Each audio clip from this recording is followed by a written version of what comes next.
Alrighty. So, in terms of an high-level agenda, let's start with basic introductions from both the sides, and then what we do have a couple of questions in regards to your experience and your contributions in the industry right now. So, we just wanted to hear your thoughts about it, some insights as how this industry is shaping up, what's the new innovations going on, and how different sciences and different technologies are helping the industry grow from an agriculture, from soil sampling, from different kind of soil health perspective, and what kind of information you have gathered around over the time, and what kind of research you're working on. So, and we want to publish that on our website in a series and on the social media as well, that the ag industry leaders are thinking about in that way within 2025. Does this make okay from your side? Yep, that's fine. Thank you. Sure. So let me start from my basic introduction. So I'm associated with this company called Folio 3 as a product director for one of our agriculture related products, AgriERP. So I'm a director of product there, been in the industry for more than 15, 16 years now, done my bachelor's, master's in marketing, but pivoted into technology more, and now associated within the ag industry for more than 5, 6 years now. So working on different capacities and leading the team to share information about the thought leaders within the space. So welcome to the call. So we just wanted to hear from your background, how the journey started, and what are you up to these days? Yeah, so Kirsten Kurtz, I am the Assistant Director of the Cornell Soil Health Laboratory. We were the first commercial soil health testing facility, and we remain leaders in our field. My journey into soil science really began when I was raised on a 200-acre organic farm. I am an artist. My undergrad's in fine art. And while I was in college for my undergrad, I started working in vineyards. And when I was working in vineyards growing wine grapes in the Finger Lakes region of New York, I started to learn about how you actually don't want soil to be very rich in those settings. You want the vineyards, like the roots of the vineyards, to kind of stretch deep into the soil profile and kind of struggle to pull those nutrients. You know, in my area, we grow really good wine grapes in Howard's gravel. So as you'd imagine, it's very gravelly. So once I started to learn how different, like what types of different soil properties you want for specific crops, and how that might actually influence the taste of crops, you know, or the quality of wine in this case, I got really interested in soil science. So eventually this journey brought me to a, you know, ground level job in the Cornell Soil Health Lab. My first year, I primarily took masses of soil samples with a push probe, did a, you know, at research farms across New York State. And I eventually, you know, just kind of stuck with the lab, became completely obsessed with soil. And now 14 years later, I'm the assistant director. And I got my master's in natural resources, focused on soil science. Interesting to say the least, and quite a important journey, I would say. You are kind of like very versatile. We read about you also received one of the Earth Day awards by United Nations. Is that correct? Yeah, so while I was working on my undergrad, I developed a method for painting with soil. And I held an event at Cornell University celebrating World Soil Day, where I invited the public, mostly students, to complete some large soil paintings with me. And then, very long story, but eventually the United Nations Food and Agriculture Organization learned about the work I was doing at Cornell, including like inviting the public, creating a video of the event, things like that. And they started a worldwide soil painting contest and invited me to enter. And I led a team to win first prize. in that context. Wow. Awesome. That's something which we rarely come across folks like you, to be honest, within the industry who does have the creative side as well, aligned with their analytical side and more towards the business side, right? So quite an achievement indeed, and my best wishes for your future as well. So moving to more soil sciences, a couple of questions would be from our side is, how does regenerative agriculture is compared to your traditional farming in terms of utilizing the soil health, and how does it affects your yield or profitability of resilience from and whole? So just a high level comparison, what do you think that regenerative farming is getting into more? Well, all right. So regenerative ag is this idea that we can, regenerate our soils, right? Which of course is true, but, soils in a natural environment can take 200, 1,000 years to form 1 inch of soil. So it takes a really, really long time to build up soil. It takes, it has taken a really long time for this beautiful, healthy soil we have on our planet to form naturally. That all said, of course, if you're incorporating a lot of organic matter, you're keeping your soil covered, you're really reducing tillage and doing all of these well-known and well-accepted sustainable agricultural concepts, you can, of course, build back your soil. But when I think about regenerative ag, the thing that I think that a lot of people don't maybe understand is that you have to have a target to shoot for, right? So in our lab, we talk a lot about benchmarking soil, right? Or so that would be establishing, for instance, what was soil like before you started managing it, right? So a place that you can find soils that haven't been managed or maybe have been preserved and not as touched by modern agriculture could be along fence lines, things along those lines, right? So in my research for my master's, I looked at the American tallgrass prairie in Nebraska. Mm-hmm. And I identified specific places that are called remnant prairies. So these are areas that have never been managed by modern ag. And I was interested in understanding the properties in these remnant prairies when compared to active ag that would be, at times directly next to the remnant prairies, or at other times a little bit farther away, but same soil type, same slope, those types of issues, right? And what we found is that the biological and physical properties in the remnant prairies were often twice as high as what we found in the ag soils. So when I'm thinking about regenerative ag and I'm thinking about improving soil, I always ask, well, do you have a goal established? We need to know what we're shooting for. All soil is not alike. You know what I mean? If you don't know what you're shooting for, how can you really make those changes? But through using things I used the Cornell Soil Health Test to assess my research sites in Nebraska, and then we were able to identify the specific soil properties that showed the most degradation. And then, of course, we know how to improve these specific soil properties through sustainable soil management. And I think by using what we do as a tool or using this approach in general, that is the way that we could actually do this, regenerative agriculture, if you will.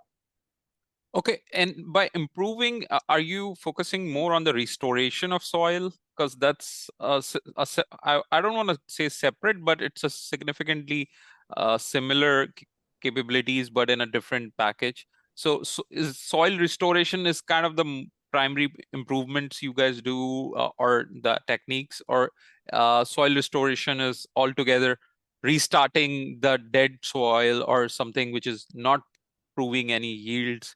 So is that the same method? I'm just trying to understand that aspect. Kind of. So I don't think that it's possible to restore soil to what it was before modern agriculture, or at least not like in our lifetimes. So I'm more interested in integrating sustainable agricultural concepts into improving soil health, improving soil properties. I'm very supportive of the regenerative ag movement. I think it's really, really important. But to me, I think that the idea of regenerative ag, just the terminology is a little bit confusing. You know, I would maybe healing the soil, something like that. While it sounds much less scientific, don't get me wrong, Soil wellness. Soil wellness. More of an accurate description of the goals of that movement. Agreed. And that comes to takes me to another part that keeping in mind sustainability is kind of like growing up, and the sustainability go green movement is catching up. It's not as suppose it should be, but it's getting in the right direction. Governments are looking into it from a economic and social perspective. But what are your thoughts as how 2025 would be important in terms of sustainability and making sure that environmental securities and soil monitoring gets to that level, which it's supposed to be, right, from a policy standpoint and from a control point of view, right? So the carbon emissions, carbon credits get into play more, and private sector as well as government sector both can collaborate into it. We are seeing a lot of things happening, but what are your thoughts on 2025 and how it can be into the right direction, pivot into the right direction, I would say? Yeah, so obviously I'm a soil scientist, I'm an artist, but like above both of those things, I consider myself a scientific communicator. And I think that a lot of scientists are not doing that great of a job translating the important work that we're doing to the public. So I think one of the most important things that we can do, let's say in this year ahead, is to expand on our efforts of educating the general public about the importance of soil, about the importance of sustainable agriculture. You know, according to the FAO, we've lost about a third of the arable soil on the planet. You know, this is something that has to be protected. You know, of course, we get our nutrients from the soil through the plants or through the animal products that are eating those plants, right? And when we start to degrade our resources, we're actually not getting as nutritious of food.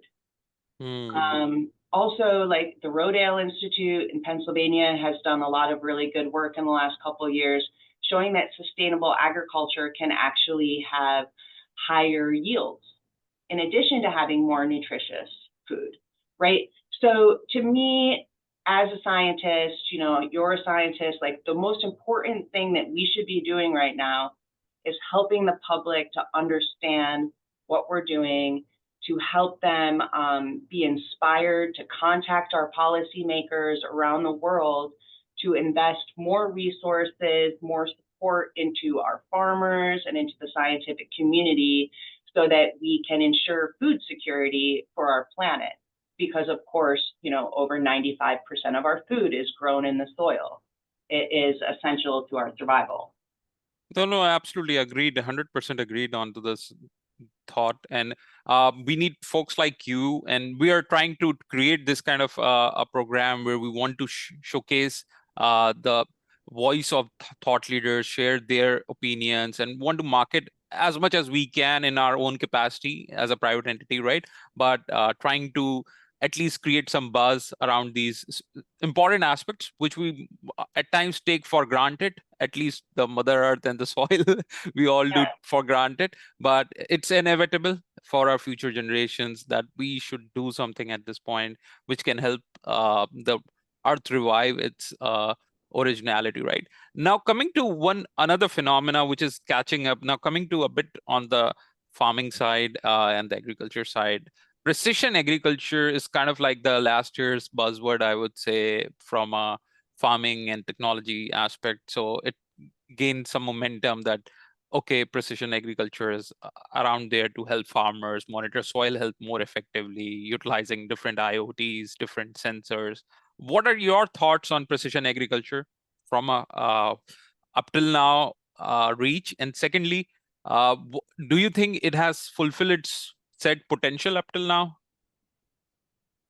Yeah, so I'm a big fan of precision agriculture. I think it's really, really important.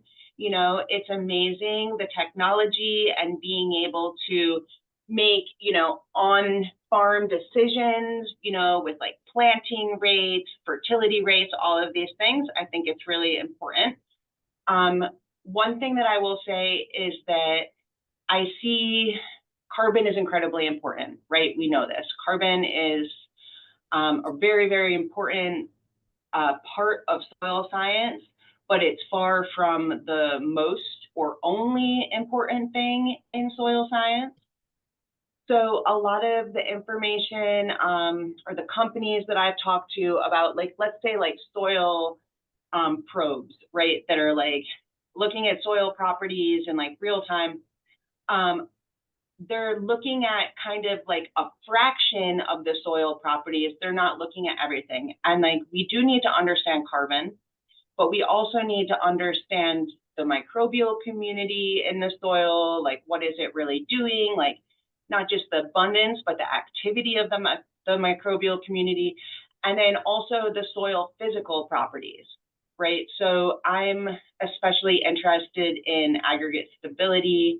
Aggregates, as you know, are those little crumbs of soil that, and within those are so much of the life of the soil moving around them. So much of the life lives around them, in addition to the gases and the water that moves around those aggregates. And a healthy soil has stronger aggregates. It's going to be more resistant to erosion.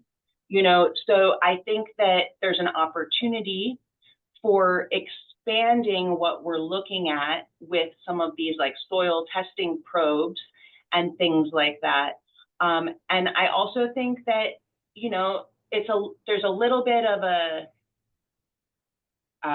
I would say like the word soil health sometimes gets thrown around in a way that's like not exactly accurate with some of this precision ag, where they're kind of just looking at like nutrients, pH, organic matter, that's about it. And they're saying like, oh, this is soil health. But like, in my opinion, that's not really about soil health. That's more traditional testing. Soil health is a holistic view where we take the physical, chemical, and biological aspects of soil and look at them together with all weighted equally. So I think it's very exciting. There's a lot of room for growth within that industry. But I think honestly, it has like quite a long way to go. Absolutely, absolutely. And I agree that it does have a lot of granularity. Soil health does have a lot of layers into it, right? And literally layers as well, right? Yeah. And usually businesses, technology focuses on the key aspects, right? The pH, the oxygen, carbon, basic aspects, right? But since AI, artificial intelligence, machine learning is taking the new technology wave these days, right? Since the last few years, and it's growing on a very rapid pace. So what do you think would be the role for artificial intelligence and machine learning and remote sensing, all these things in soil analysis and prediction models moving down the road within 2025 and in future? Because as much as it won't be on the first level, but it's helpful indeed in these modern times, the analysis. And so what are your thoughts on it? Yeah, so I think that AI has a lot of potentials. I'm sure that it could be very useful, probably for identifying relationships between soil properties, right? So some of the things that we measure in our lab, we predict using like other information that we're collecting, and we're able to predict it at a really high level. So I think the AI could probably find even more relationships along those lines. That all said, AI uses a lot of fresh water, and I think that it should be used for important things, for helping us to understand things that maybe we currently can't understand with the technology or our minds as they are. But my personal opinion, using AI to write a paper or to see how you look with a different hair color is a crime against nature. You know, we shouldn't be using it casually, because fresh water, clean water is an incredibly important resource, as important as, you know, fresh, you know, not fresh, but clean soil and soil sustainability. So I have concerns with it being overused. I'm not just going to say like, yeah, pro AI, because I don't think enough attention is being paid to what it's doing to our environment. And if we don't preserve our environment and our clean water and our clean soil, then, you know, what good is AI really, if we don't have a planet? Agreed. At the end of the day, it's supposed to help humans, not the other way around, right? So definitely. Okay, in terms of your key areas of research these days, so within 2025 and moving forward, what are the key areas of your personal research and your departments from an agriculture point of view or industry trend specific? So which you are focused right now for short term and long term? And secondly, what are the key challenges you presume within the industry, within sustainability, within the agriculture, food, eventually, within 25 and within the near future? You think these are the key challenges and these are the research we are working on? So if you can share those. Yeah, so a lot of our lab's interest lies in soil health analysis that are sensitive to management, right? So when we came upon the suite of soil analyses that we use in the Cornell Soil Health Lab, you know, there was a really large amount of, you know, in soil testing, that's, you know, my specialty for sure. There's a bunch of different ways that you can look at pretty much any soil property, right? So what we're interested in is like, what is a way that's going to be sensitive to management, that's going to be somewhat affordable, you know what I mean, that we can do somewhat quickly in our lab. So we're always interested in that. We're always refining our methodologies, and we share them quite openly. We have our SOPs posted on our website. We work with a lot of other labs, and we work a lot on educating other labs and individuals in the ways that we believe are the strongest ways to assess soil health properties.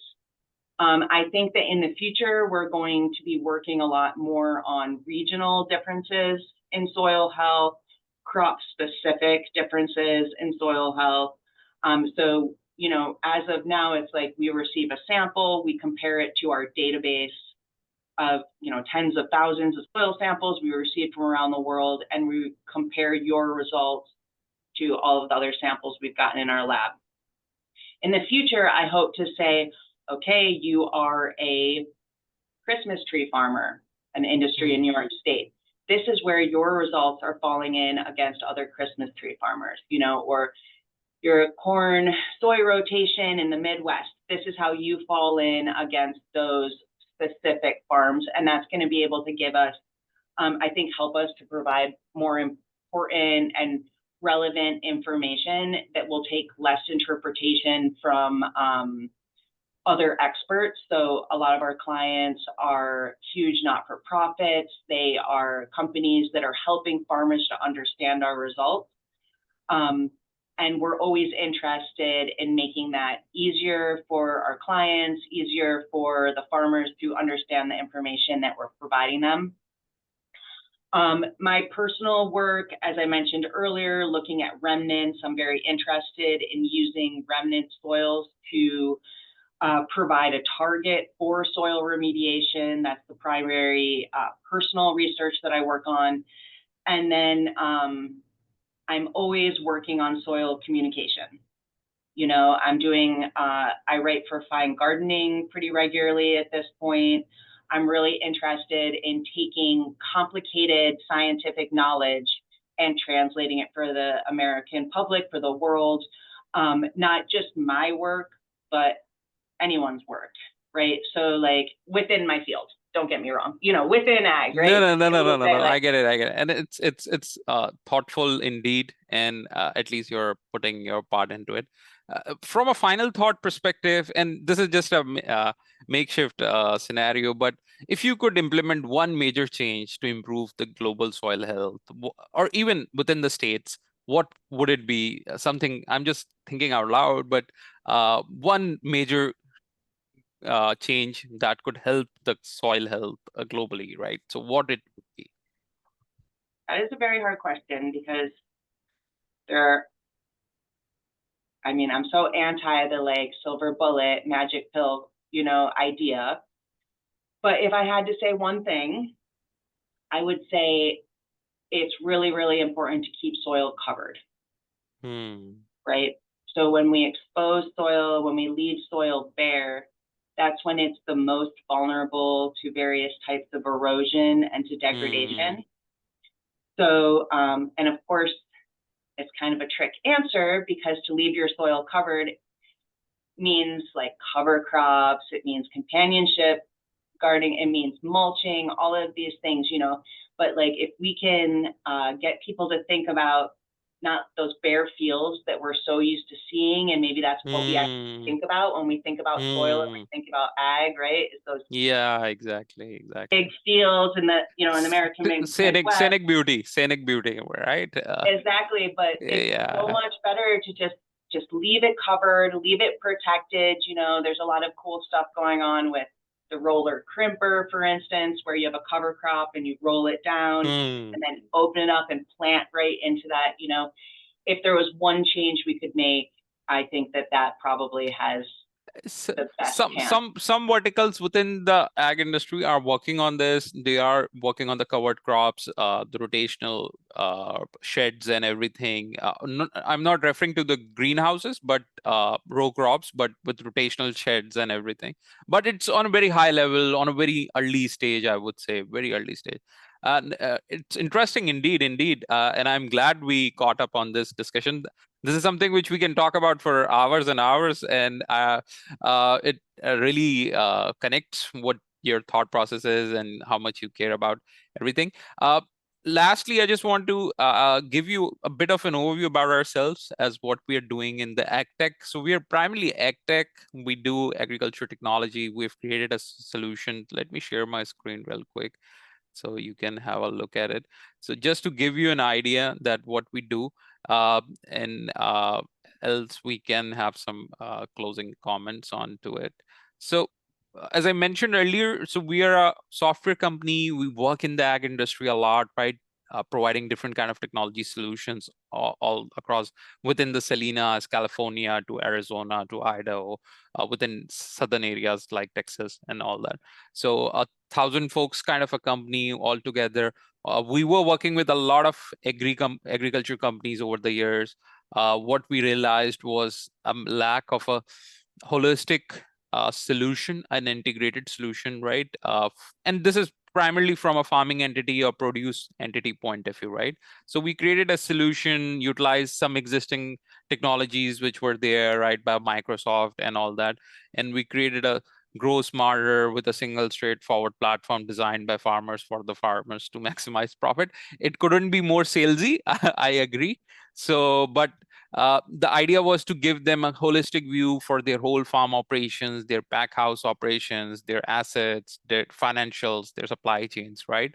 And we also formed a partnership with a company called Uncommon Farms. So they are a family farms group, right? They operate in multiple states. They have more than 17, 18 categories and manages more than 1.2 to 1.5 million acres of land, right?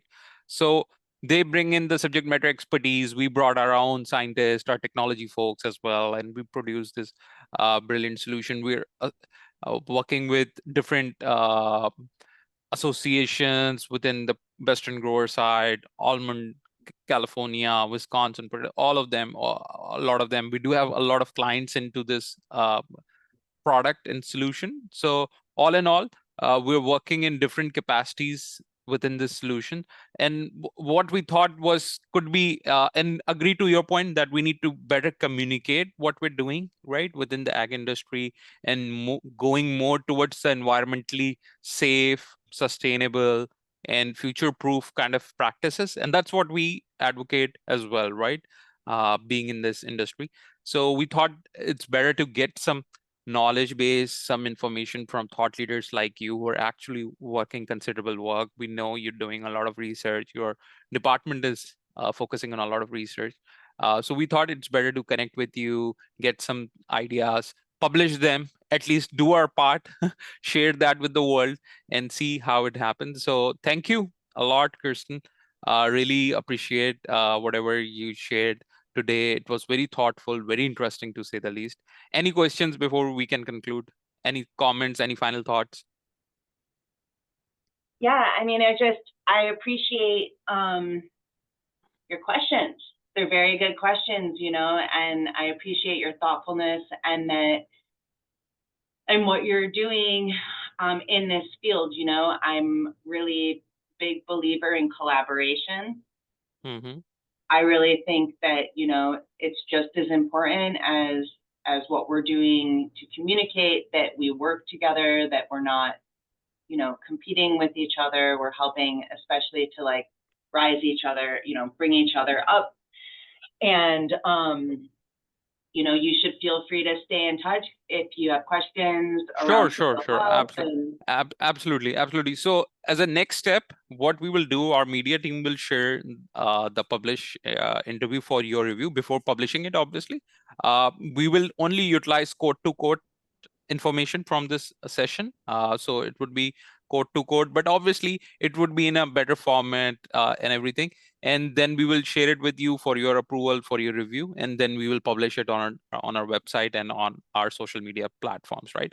And I really like your thought process and mindset towards this global change, and how important everything related to this particular science is, right? As compared to other sciences, this is one of the most organic, or I would say life-dependent sciences in our way. Only healthcare comes next to it, I would say. Apart from that, everything is some or sort of like not needed or necessity, but somewhat like wants or wish list kind of a category. So we definitely want to catch up again. We do conduct a lot of events and conferences as well, so we definitely want you to be part of them as well moving forward, so we can continue this discussions, collaborate more, and see however we can contribute to the society and to the industry altogether. Thank you. I appreciate it. Yeah. Thank you. Cheers. Have a good day. Bye. Have a good Cheers, you too. weekend. Bye. Yeah, happy